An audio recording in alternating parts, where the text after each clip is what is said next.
अस्मद्गुरु समारम्भां यदिकेसरमध्यमां லக்ஷ்மீவல்லபபரியந்தாம் வந்தே குருபரம்பராம்.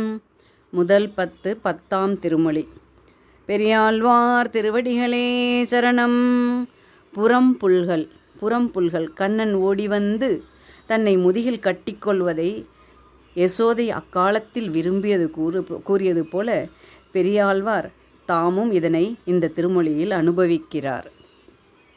வட்டு நடுவே வளர்கின்ற மாணிக்க மொட்டு நுனியில் முளைக்கின்ற முத்தே போல் சொட்டு சொட்டு எண்ண துளிக்க துளிக்க என் குட்டன் வந்து என்னை புறம்புல்குவான், கோவிந்தன் என்னை புறம்புல்குவான்.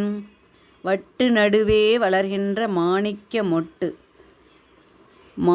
மொட்டு அரும்பு மாணிக்கத்தில் என் மகன் 2 நீல இரத்தின வட்டுகளின் நடுவே வளர்ந்து கொண்டிருக்கும் மாணிக்க அரும்பின் நுனியிலே உண்டாகின்ற முத்தை போல் முளைக்கின்ற முத்தே போல் சொட்டு சொட்டென்று ஓசை உண்டாகும்படி அம்மொட்டு பலமுறை துளித்துளியாக துளிக்க துளிக்க என் குட்டன் வந்து என்னை ஓடி வந்து என் முதுகை கட்டி கொள்வான், கோவிந்தன் என்னை அணைத்து கொள்வான் என்கிறார்.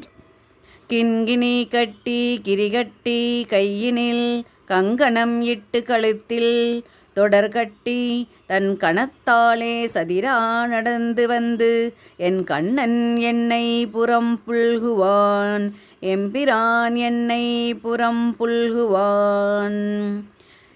என்னுடைய கண்ணனானவன் அரை சதங்கையை இடுப்பில் கட்டிக்கொண்டும் சிறிய பவள வட்டத்தை கையிலே கட்டிக்கொண்டும் கங்கணமிட்டு கழுத்தில் தொடர் சங்கி தோளில் வளைக்க சாந்தி கொண்டும் கழுத்திலே சங்கிலியை அணிந்து கொண்டும் இன்னும் சில ஆபரணங்களை அழகாக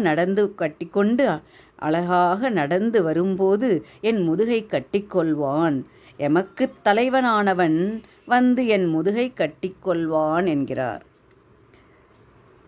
கத்தக் கதித்து கிடந்த பெருஞ்செல்வம் ஒத்து பொருந்தி கொண்டு உண்ணாது மண் ஆழ்வான், கொத்து தலைவன் குடிகடத் தோன்றிய அத்தன் வந்து என்னை புறம்புல்குவான், ஆயர்கள் ஏறு என் புறம்புல்குவான். அதாவது மிகவும் கொழுத்த துரியோதனன் மிகுந்த செல்வத்தை தன் உறவினர்களான பாண்டவர்களுடன் கூடியிருந்து அனுபவிக்காமல் பூமியை தானே ஆள வேண்டும் என்று நினைத்தான். ஒத்தி பொருந்தி கொண்டு உண்ணாது மண்ணாழ்வான்.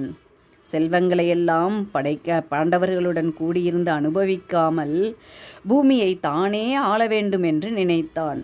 தம்பிமார்களும் உறவினர்களும் சேனைகளுமாகிய கூட்டத்துக்கு தலைவனாகிய கொத்து தலைவன் குடியடத் தோன்றிய சேனைகளாக கூட்டத்துக்கு தலைவனாகிய அத்துரியோதனன் தன் குடும்பத்தோடு அழியும்படி திரு அவதாரம் செய்த சுவாமியாகிய கண்ணன் வந்து என் முதுகை கட்டிக்கொள்வான், இடையர்கள் ஆயர்கள் ஏறு என் புறம்புல்குவான். இடையர்கள் தலைவனாகிய கண்ணன் என் முதுகை கட்டிக்கொள்வான் என்று முடிக்கிறார். ஆழ்வார் ஆண்டாள் எம்பெருமானார் ஜீயர் திருவடிகளே சரணம். உடையவர்